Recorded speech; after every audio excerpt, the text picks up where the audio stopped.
एक ही घड़ी में जब बच्चा जन्म लेता है तो उसके कर्म कहाँ से अलग हो जाते हैं। आओ जानते हैं ऐसी कहानी सुनने लायक है, आध्यात्मिक कहानी है, प्रेरक। एक ही घड़ी मुहूर्त में जन्म, कर्म अलग अलग क्यों। आओ कहानी को जानते हैं। बने रहे हमारे चैनल सत्य और धार्मिक पर। नए हैं तो सब्सक्राइब कर लें, बेल आइकन दबा लें, कमेंट कर अवश्य बताएं।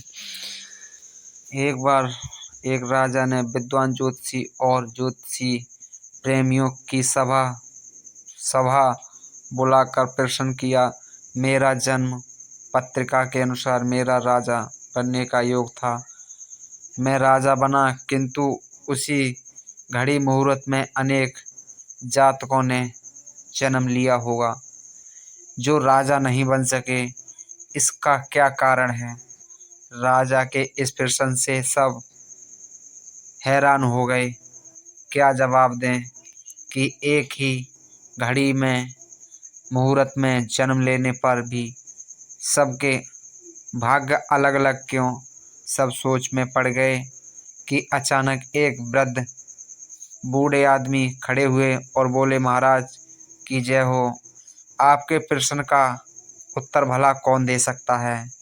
आप यहाँ से कुछ दूर घने जंगलों में यदि जाएं तो वहाँ पर आपको एक महात्मा मिलेंगे, उनसे आपको उत्तर मिल सकता है। राजा की जिज्ञासा बढ़ी और घोर जंगल में जाकर देखा कि एक महात्मा आग के ढेर के पास बैठकर अंगार खाने में व्यस्त है। सहमे हुए राजा ने महात्मा से जैसे ही प्रश्न पूछा, महात्मा ने क्रोधित होकर कहा, तेरे प्रश्न का उत्तर देने के लिए मेरे पास समय नहीं है। मैं भूख से पीड़ित हूँ। तेरे प्रश्न का उत्तर यहाँ से कुछ आगे पहाड़ियों के बीच एक और महात्मा हैं, वो दे सकते हैं। राजा की जिज्ञासा और बढ़ गई। पुनः अंधकार और पहाड़ी मार्ग पर पार कर बड़ी कठिनाइयों से राजा दूसरे महात्मा के पास पहुंचा, किंतु यह क्या। महात्मा को देखकर राजा हक्का बक्का रह गया। दृश्य ही कुछ ऐसा था कि महात्मा अपना ही मांस चिमटे से नोच नोच कर खा रहा था।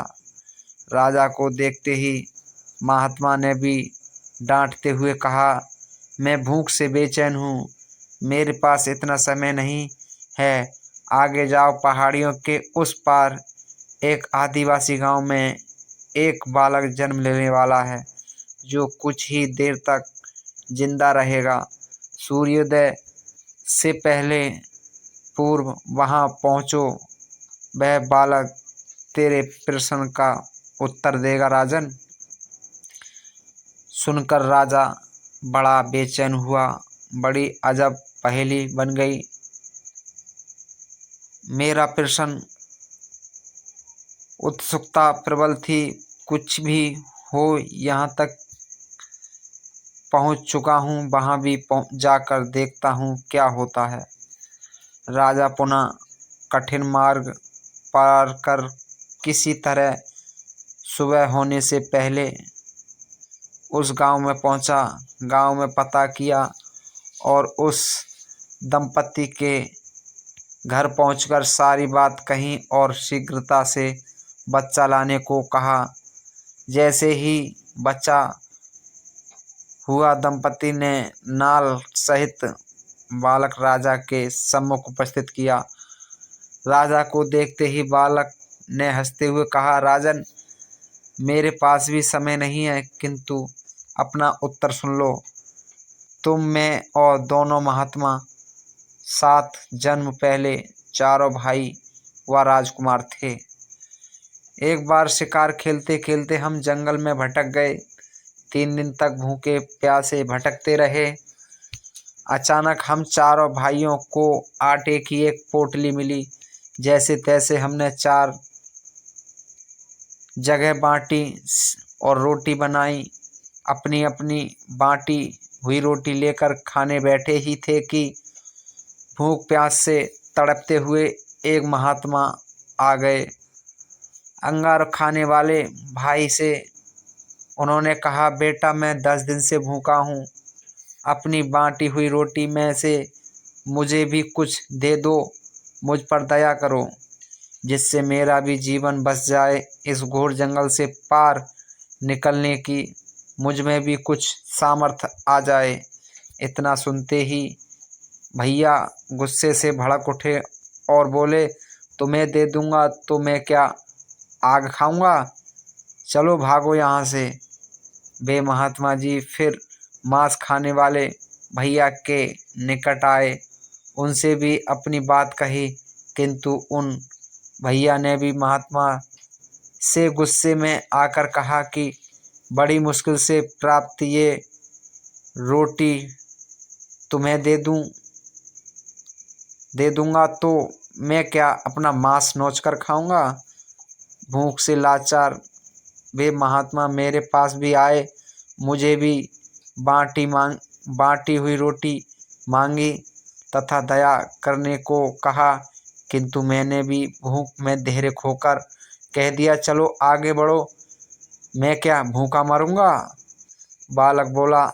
अंतिम आशा लिए वो महात्मा हे राजा आपके पास आए, आपसे भी दया की याचना की। सुनते ही आपने उनकी दशा पर दया करते हुए खुशी से अपनी बाँटी हुई रोटी में से आधी बाँटी रोटी आदर सहित उन महात्मा को दे दी।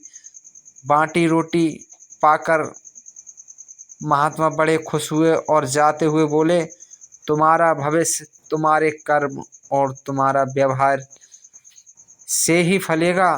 बालक ने यह कहा, इस प्रकार हे राजन, उस घटना के आधार पर हम अपना अपना भोग रहे हैं।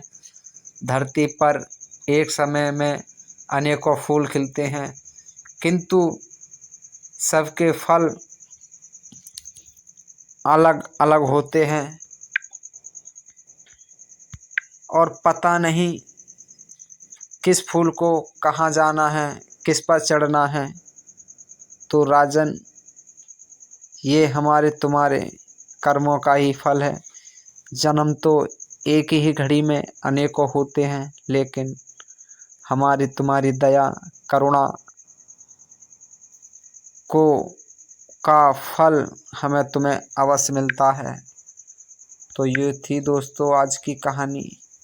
आपको कैसी लगी हमें कमेंट कर अवश्य बताएं। इस कहानी को एक लाइक अवश्य करें। धरती पर एक समय में अनेक फूल खिलते हैं, किंतु सबके